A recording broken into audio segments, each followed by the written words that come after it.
What's going on, everyone? Juicebags here, and welcome back to my DD2 Nightmare 4 playthrough, the Calling All Heroes era, and we're featuring the Abyss Lord and the EV2. Now, once again, I mentioned it in the last couple of videos, but this one's going to be seriously edited down, as I want to get this playthrough over. I want to get to the new hotness, which is coming on Tuesday, where all of the original 4 get all juiced up. Excited to see exactly what all that brings. Of course, we're going to have a new armor set. We're going to have the Gun Witch. It's all just right around the corner. Liferoot Forest, of course, is here, and it used to be the grinder of choice for damn near everyone. Anyone who's been playing this game for a little while now has done Liferoot Forest so many times that they are absolutely sick of doing Liferoot Forest. There's no doubt about that. So there's probably a dozen different AFK builds you can do, and in my opinion, this is the easiest Nightmare 4 map. So anyone that's just breaking into Nightmare 4, this is where you want to start. Not at Gates of Dragonfall. Don't start at the beginning. Start right here on Liferoot. Get yourself a little better gear. Make it very, very easy on yourself. With the Abyss Lord and EV2, I'm going to do another turtle build. I'm going right around the egg here with archers. I'm going to try to make sure that all of these archers cover 2 out of 3 entrances. There will be a couple of archers that are only covering 1, but I want to get the most bang for the buck out of my archers here. So wrapping them around relatively carefully, making sure I get 2 out of 3 lanes. This particular archer there got all 3 lanes covered. The third, of course, not to the very end, but there's a lot of different ways you can get some good lane coverage. That's a real good angle right there. Basically just surround the egg. It's going to let us build right on top of it. We know Betsy's going to come and snag it anyway. Speaking of, Betsy's coming up next. Same thing there, a lot of different easy mode strategies for Betsy, so we'll do a quick run of that one too. This one actually is one of the longest setups just because of the amount of DU you have to spend right out of the gates. So you got plenty of green mana, plenty of DU to get things started, and basically just did a complete surround of the egg there. Now I did make it kind of in a triangle pattern, not 100%, but slightly. We're going to bust the EV2 out here and get some reflect walls in. Of course, what really enables these turtle builds like this are the reflect walls. Without them, your objective would most likely get destroyed by all kinds of nastiness. A little awkward shape there. Not the cleanest, prettiest symmetrical build here, but gets the job done nonetheless. Those reflect shields can completely wrap around. And then, of course, our favorite Purge Evil Serenity Auras. Anxious to see exactly how the monk comes along. I'm hoping that my Purge Evil weapon doesn't re-roll on the PC. I know that there are going to be a few items that do get re-rolled, and there is going to be a little bit more farming necessary as some of the passives are changing.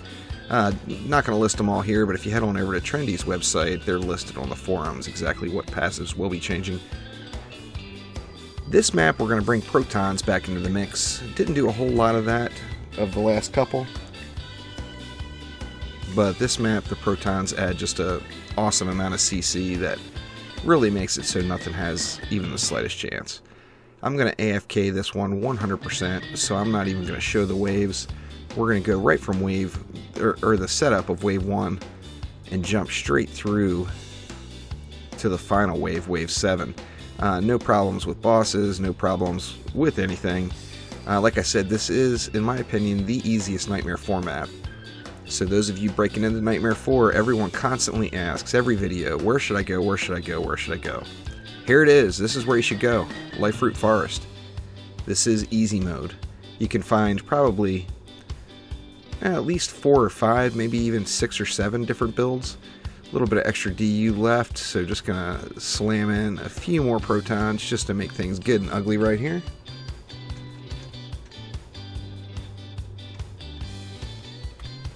I tell you what, my psychotic cat just did the weirdest thing. He got completely behind a drawer in a chest. I have no idea how he could have gotten back there. Anyway, making a ugly little proton pattern here. And that's just the beauty of the protons, I think. Sometimes the uglier the setup, the more effective. Enough just to throw just a little bit else. That's about the most ineffective way you could put down a proton beam. You always want to put them lengthwise in the lane like I did with the initial one, but extra DU, figured what the hell, I'll blow it right here. And that is essentially it. That is our entire map. In between each wave and each break, you can upgrade whatever. Doesn't matter exactly what you upgrade at all. And eventually the baddies come rolling in. Now, doing this turtle build like this and letting the objective die makes for a very, very easy run. However, it does make for a long run, as the mobs have a long way to go before they can get to you. Parked all the way back on the egg like that doesn't do you any favors as far as time goes. But like I said, it does make for a very, very easy run. And I switched over to my Squire here. The drops, of course, are not going to be anything of an upgrade. I don't even know why I switched to my Squire, to be honest with you, but somehow I'm on my Squire. And sitting here, as you can see, just completely AFK. Got the two Wave 7 ogres coming up the middle with no blockades for them to walk over. They're actually not too big of a problem. As you see, they're just going down fast as protons are making small work of them, freezing them up, causing some nice CC. And then eventually they get into the range of those archers, and then it's good game from there as they are going down hard. No doubt about that.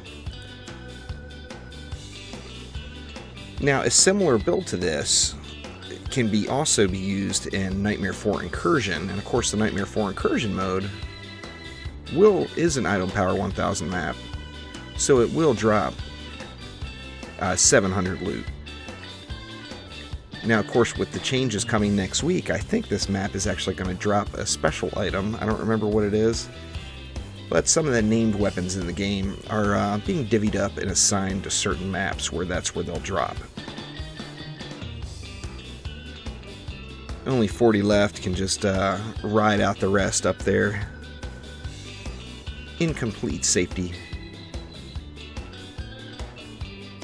Looks like nothing but little guys left. I thought there may have been a wave of flyers at the end, but it doesn't look like it.